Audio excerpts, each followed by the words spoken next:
What's up, YouTube? This is Too Raw for TV. Just want to give a quick reminder for those of you who want to show love to the channel, you can do so on the link in the pinned comment below in this video, and also the link will be running across the screen, a thumbnail uh, of this video. So, after a what was their record last year? 24-58, I think it was.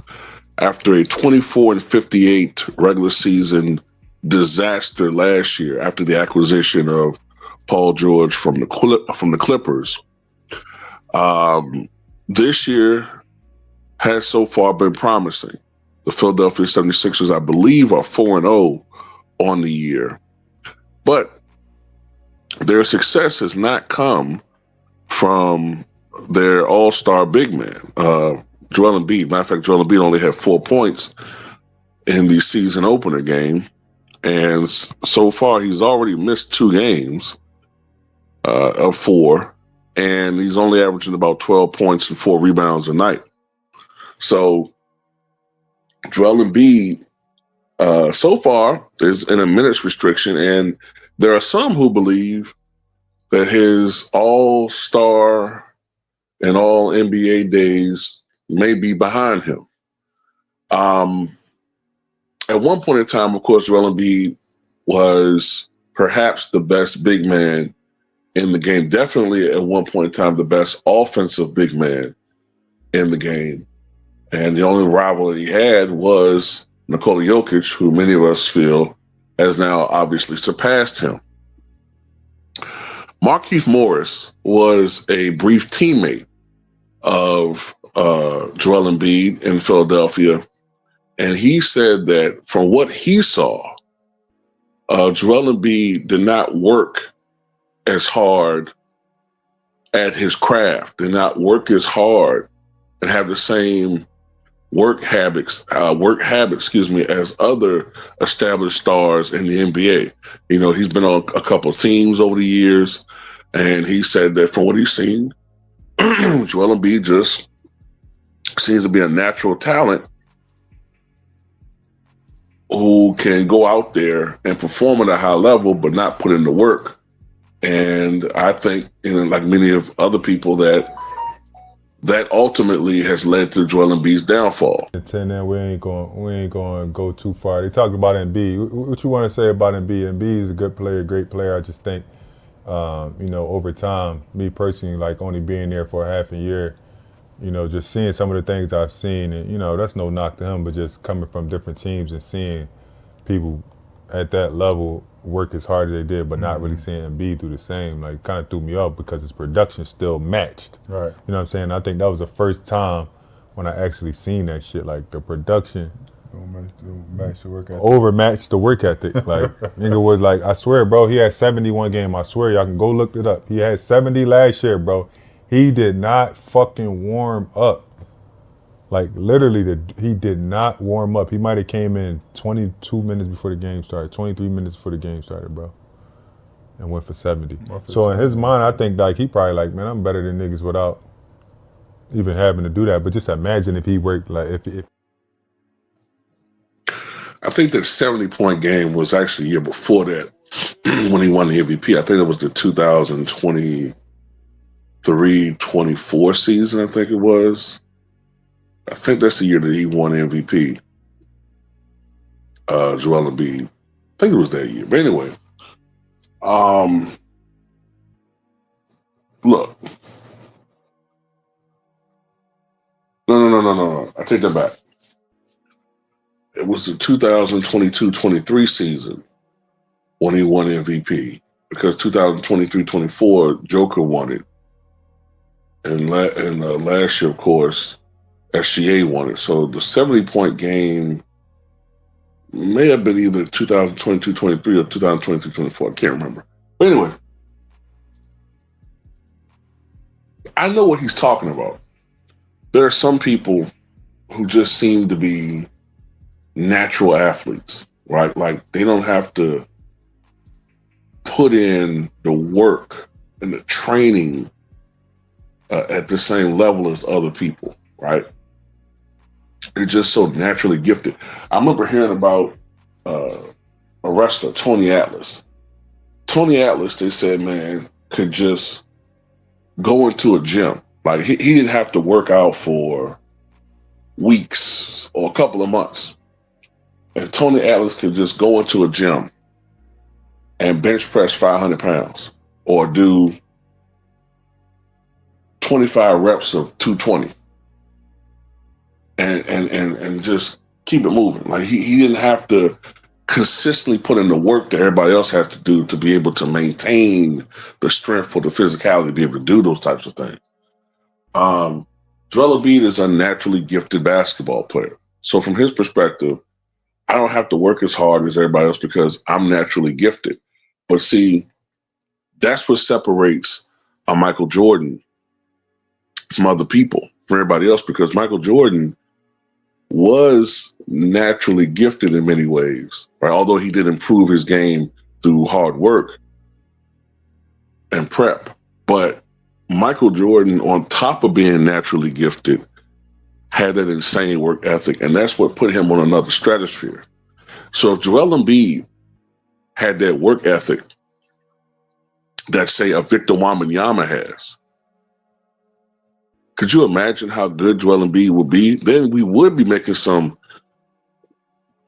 comparisons between him and Kareem and Wilt, some real comparisons. Now, if you're talking about peak for peak, briefly, Joel Embiid was up there, but his downfall was the fact that he just doesn't seem to care as much.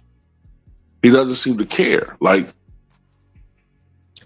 his biggest problem is that outside things are distractions for him.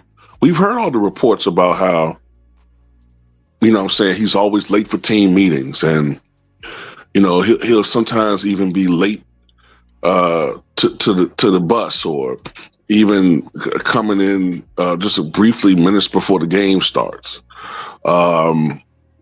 which is amazing considering he just go out there and still score 30 and grab 12 rebounds or whatever. But still,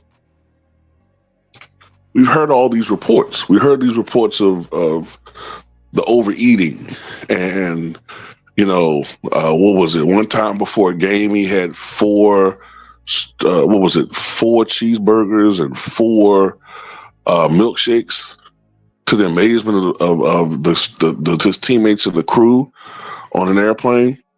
Right as they're flying in to play a game that same day, and he still goes out there and perform. But my goodness, I know he left a hellacious one hanging in the goddamn. You know what I'm saying? Like, these are some things that you could probably get away with when you're younger, but ultimately it's going to be your downfall. And what's one of the downfalls for Joel Embiid? His weight. Okay. In today's NBA, you got to be a little bit thinner. The days of the plotting 285-pound big man who just camped in the post and didn't move around all that much, and the pace was much slower going up and down the court, that day is done. And even then, that center started breaking down in his early to mid 30s, right? That's the 90s and 2000s NBA. With today's NBA, centers got to be a little bit slow, a little bit smaller. Like, there are times when Joel Embiid was pushing 300 pounds. As great an athlete as he is, with the way the game is played today, inevitably that's pretty much why he started breaking down.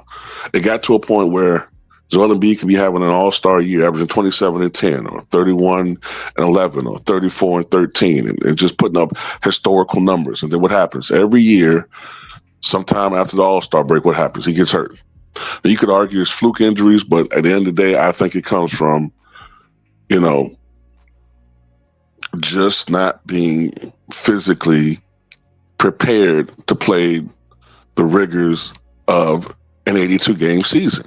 And this is a problem that is beginning to permeate throughout the NBA. And I can't even say it's always just prep, or I can't even say it's always just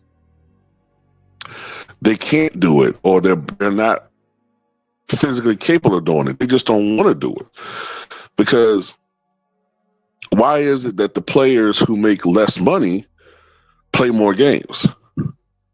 Why is it that it's always the stars, the guys that's making $40, $50 million, the ones that play the fewest amount of games?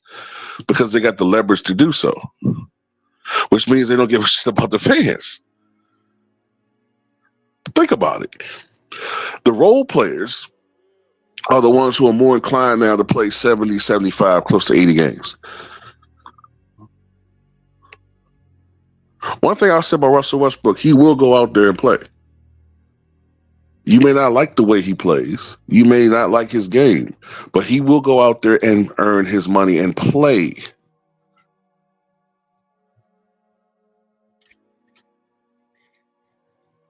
This guy right here, Joel Embiid, you know you're injury riddled. You know you started off your career with injuries, and yet you still smashing burgers.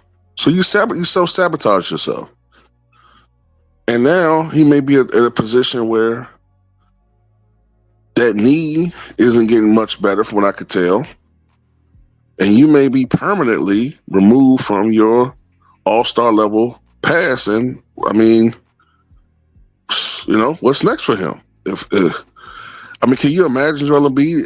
I don't see much need for him as an analyst. I'm just being funny. I'm not trying to be funny, I should say. I don't see him being an analyst because, hell, we have enough problems trying to figure out what the hell Shaq is saying.